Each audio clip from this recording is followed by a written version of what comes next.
Alright, my computer's being kind of a pain, but hopefully it works out alright now.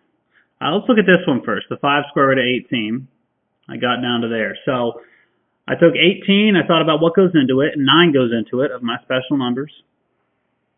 And then you can see that 9 becomes a 3, and then 5 times 3 is 15.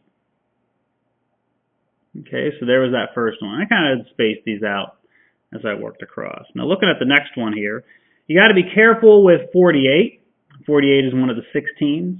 Okay, so 48 is 16, and I even forgot, so I'd use my calculator, but just divide it out. You got the numbers, just divide it out and see what happens. So 16 goes into 48 3 times, and then the square root of 16 is 4, and 4 times 4 is 16. It's kind of a coincidence I got 16 again. Finally, this last one, I ran out of room. I had to kind of put it to the side. Okay, so 8, what goes into 8? Well, 4 does of my special numbers. That becomes a 2. That gives me 10 square root of 2. Okay, did that a minute ago, but the thing crashed on me, so I just had to talk you through it.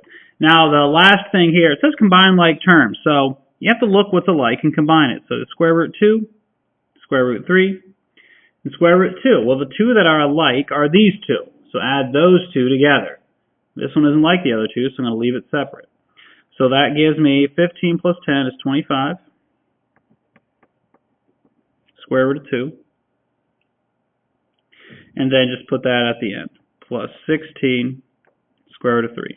So that's my final answer there. Those aren't like terms, don't combine them together.